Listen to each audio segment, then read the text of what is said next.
These short videos were filmed during the 2009 annual T-Cubed conference and feature teachers presenting their ideas using TI technology to peers and colleagues.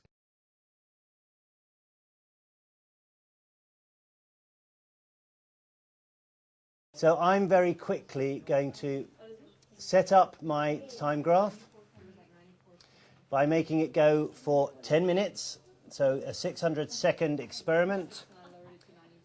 I'm very quickly going to change the window settings so that the minimum, the Y minimum is -20 and maximum is 100.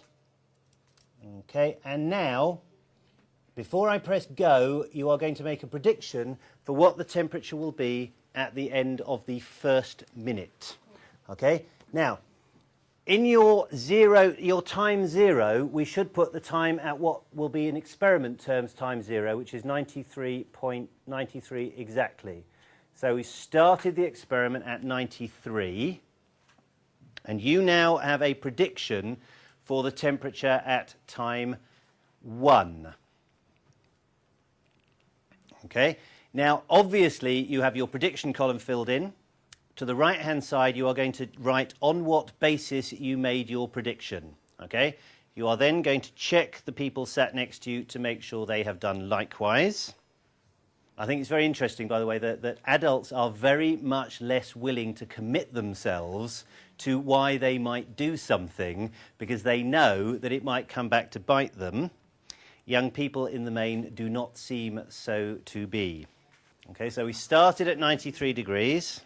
5, 4, 3, 2, 1, and 91.4.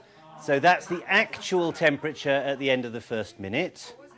91.4. You're now going to enter your prediction for the temperature at the end of the second minute.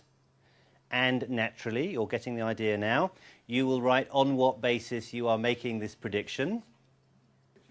Okay, so it's 90.1 degrees. You don't know what you're doing now. You're putting in your prediction for the end of the next minute, and you are perhaps updating or perhaps repeating, I don't know, the basis on which you made your prediction. It works perfectly well with a handheld. One significant issue is the size of the image that you project behind you. Being able to show it that big is quite handy. Yeah. But it doesn't, in operational terms, it doesn't make any difference. 5, 4, 3, 2, 1, and 88.8 degrees.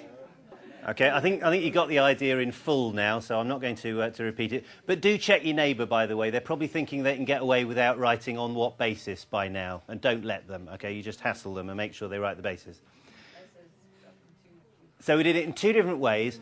Firstly, we did it in this way with the teacher doing it with the students engaging in exactly the way you've done. And this worksheet is part of the Boland material, so I've just printed that directly from the teacher's guide on that.